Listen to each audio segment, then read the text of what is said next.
जय माता रानी। मित्रों, आज हम इस संसार के सबसे शक्तिशाली कवच का हिंदी अनुवाद सुनने जा रहे हैं। यह माँ दुर्गा का दिव्य कवच केवल पाठ ही नहीं बल्कि ऐसा रक्षा कवच है जो आपके नखों से लेकर सिर के बालों तक की रक्षा करता है। आइए हम सब मिलकर इस दिव्य कवच का आनंद व लाभ लें। जय माँ दुर्गा। ओम चंडिका देवी को नमस्कार है। मार्कंडेय जी ने कहा, पितामह, जो इस संसार में परम गोपनीय तथा मनुष्यों की सब प्रकार से रक्षा करने वाला है और जो अब तक आपने दूसरे किसी के सामने प्रकट नहीं किया है, ऐसा कोई साधन मुझे बताइए। ब्रह्मा जी बोले, ब्रह्मन, ऐसा साधन तो एक देवी का कवच ही है जो गोपनीय से भी परम गोपनीय, पवित्र तथा संपूर्ण प्राणियों का उपकार करने वाला है। महामुने, उसे श्रवण करो। देवी की 9 मूर्तियां हैं जिन्हें नव दुर्गा कहते हैं। उनके पृथक पृथक नाम बतलाए जाते हैं। प्रथम नाम शैलपुत्री है, दूसरी मूर्ति का नाम ब्रह्मचारिणी है, तीसरा स्वरूप चंद्रघंटा के नाम से प्रसिद्ध है, चौथी मूर्ति को कुष्मांडा कहते हैं, पांचवी दुर्गा का नाम स्कंद माता है, देवी के छठे रूप को कात्यायनी कहते हैं, सातवां कालरात्रि और आठवां स्वरूप महागौरी के नाम से प्रसिद्ध है, नवी दुर्गा का नाम सिद्धिदात्री है। ये सब नाम सर्वज्ञ महात्मा वेद भगवान के द्वारा ही प्रतिपादित हुए हैं। जो मनुष्य अग्नि में जल रहा हो, रणभूमि में शत्रुओं से घिर गया हो, विषम संकट में फंस गया हो तथा इस प्रकार भय से आतुर होकर जो भगवती दुर्गा की शरण में प्राप्त हो, उनका कभी कोई अमंगल नहीं होता। युद्ध के समय संकट में पड़ने पर उनके ऊपर कोई विपत्ति नहीं दिखाई देती। उन्हें शोक, दुख और भय की प्राप्ति नहीं होती। जिन्होंने भक्तिपूर्वक देवी का स्मरण किया है उनका निश्चय ही अभ्युदय होता है। देवेश्वरी, जो तुम्हारा चिंतन करते हैं उनकी तुम निसंदेह ही रक्षा करती हो। चामुंडा देवी प्रेत पर आरूढ़ होती हैं, वाराही भैंसे पर सवारी करती रहती हैं और ऐन्द्री का वाहन ऐरावत होता है, ऐरावत हाथी है। वैष्णवी देवी गरुड़ पर ही आसन जमाती हैं, माहेश्वरी वृषभ पर आरूढ़ होती हैं, कौमारी का वाहन मयूर है। भगवान विष्णु की प्रियतमा लक्ष्मी देवी कमल के आसन पर विराजमान है और हाथों में कमल धारण किए हुए हैं। वृषभ पर आरूढ़ ईश्वरी देवी ने श्वेत रूप धारण कर रखा है। ब्राह्मी देवी हंस पर बैठी हुई हैं और सब प्रकार के आभूषणों के सुशोभित है। इस प्रकार ये सभी माताएं सब प्रकार की योग शक्तियों से संपन्न हैं। इनके सिवा और भी बहुत सी देवियां हैं जो अनेक प्रकार के आभूषणों की शोभा से युक्त तथा नाना प्रकार के रत्नों से सुशोभित हैं। ये संपूर्ण देवियां क्रोध में भरी हुई हैं और भक्तों की रक्षा के लिए रथ पर बैठी दिखाई देती हैं। ये शंख, चक्र, गदा, शक्ति, हल और मूसल, खेटक और तोमर, परशु तथा पाश, कुंत और त्रिशूल एवं उत्तम शांग, धनुष आदि अस्त्र शस्त्र अपने हाथों में धारण करती हैं। दैत्यों की शरीर का नाश करना, भक्तों को अभयदान देना, देवताओं का कल्याण करना, यही उनके शस्त्र धारण करने का उद्देश्य है। कवच आरंभ करने से पहले इस प्रकार प्रार्थना करनी चाहिए। महान रौद्र रूप, अत्यंत घोर पराक्रम, महान बल और महान उत्साह वाली देवी, तुम महान भय का नाश करने वाली हो। तुम्हें नमस्कार है। तुम्हारी ओर देखना भी कठिन है। शत्रुओं का भय बढ़ाने वाली जगदम्बिके, मेरी रक्षा करो। पूर्व दिशा में ऐन्द्री, इंद्र शक्ति मेरी रक्षा करे। अग्निकोण में अग्निशक्ति, दक्षिण दिशा में वाराही तथा नैऋत्य कोण में खड्गधारिणी मेरी रक्षा करें। पश्चिम दिशा में वारुणी और वायव्य कोण में मृग पर सवारी करने वाली देवी मेरी रक्षा करें। उत्तर दिशा में कौमारी और ईशान कोण में शूलधारिणी देवी रक्षा करें। ब्राह्मणी, तुम ऊपर की ओर से मेरी रक्षा करो और वैष्णवी देवी नीचे की ओर से मेरी रक्षा करें। इसी प्रकार शव को अपने वाहन बनाने वाली चामुंडा देवी 10 दिशाओं में मेरी रक्षा करें। जया आगे से और विजया पीछे से मेरी रक्षा करें। वाम भाग में अजिता और दक्षिण भाग में अपराजिता रक्षा करें। उद्योदिनी शिखा की रक्षा करें, उमा मेरे मस्तक पर विराजमान होकर रक्षा करें, ललाट में माला धरी रक्षा करें, यशस्विनी देवी मेरी भवों की संरक्षण करें, भवों के मध्य भाग में त्रिनेत्रा तथा नथनों की यमघंटा देवी रक्षा करें, दोनों नेत्रों के मध्य भाग में शंखनी और कानों में द्वारवासिनी रक्षा करें, कालिका देवी कपोलों की तथा भगवती शांकरी कानों के मूल भाग की रक्षा करें, नासिका में सुगंधा और ऊपर के होठ में चर्चिका देवी मेरी रक्षा करें, नीचे के होठ में अमृतकला तथा जीवा में सरस्वती देवी मेरी रक्षा करें, कौमारी दांतों की और चंडिका कंठ प्रदेश की रक्षा करें, चित्र घंटा गले की घाटी की और महामाया तालु में रहकर रक्षा करें,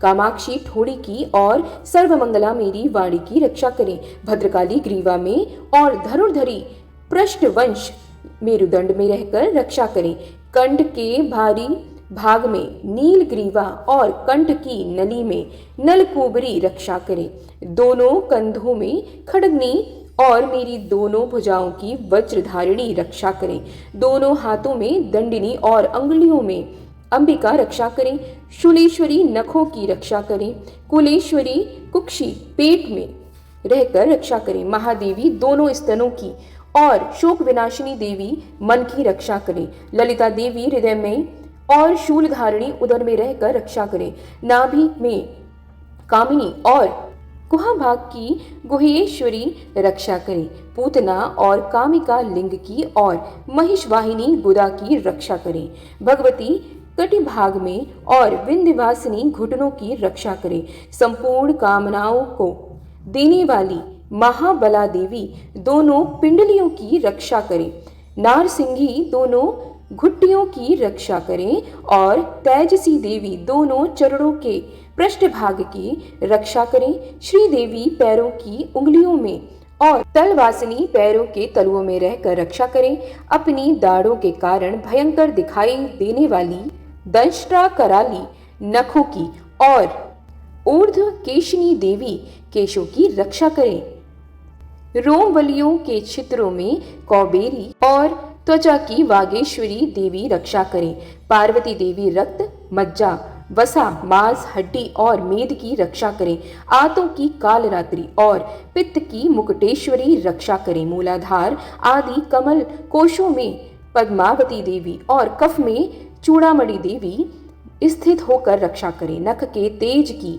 ज्वालामुखी रक्षा करें, जिसका किसी भी अस्त्र से भेदन नहीं हो सकता, वह अभेद्या देवी शरीर की समस्त संधियों में रहकर रक्षा करें, ब्राह्मणी आप मेरे वीर की रक्षा करें, छत्रेश्वरी छाया की तथा धर्मधारिणी देवी मेरे अहंकार मन और बुद्धि की रक्षा करें, हाथ में वज्र धारण करने वाली वज्रहस्ता देवी मेरे प्राण अपान व्यान उदान और समान वायु की रक्षा करें, कल्याण से सुशोभित होने वाली भगवती कल्याण शोभना मेरे प्राण की रक्षा करें, रस रूप गंध शब्द और स्पर्श इन विषयों का अनुभव करते समय योगिनी देवी रक्षा करें तथा सत्वगुण रजोगुण और तमोगुण की रक्षा सदा नारायणी देवी करें, बाराही आयु की रक्षा करें, वैष्णवी धर्म की रक्षा करें तथा चक्रिणी चक्र धारण करने वाली देवी यश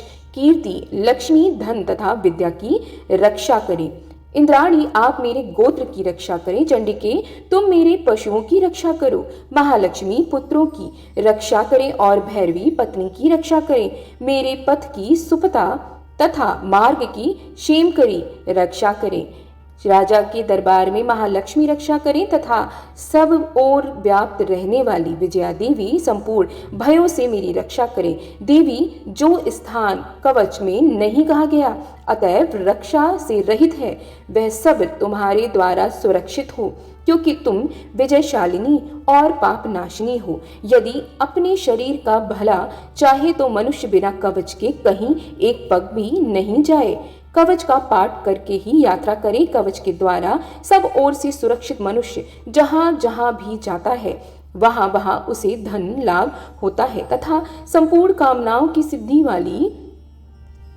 विजय की प्राप्ति होती है। वह जिस जिस अभीष्ट वस्तु का चिंतन करता है उसको निश्चय ही प्राप्त कर लेता है। वह पुरुष इस पृथ्वी पर तुलना रहित महान ऐश्वर्य की भागी हो जाता है। कवच से सुरक्षित मनुष्य निर्भय हो जाता है। युद्ध में उसकी पराजय नहीं होती तथा वह तीनों लोकों में पूजनीय हो जाता है। देवी का यह कवच देवताओं के लिए भी दुर्लभ है, जो प्रतिदिन नियम पूर्वक तीनों संध्याओं के समय श्रद्धा के साथ विजय की प्राप्ति होती है। वह जिस जिस अभीष्ट वस्तु का चिंतन करता है उसको निश्चय ही प्राप्त कर लेता है। वह पुरुष इस पृथ्वी पर तुलना रहित महान ऐश्वर्य की भागी हो जाता है।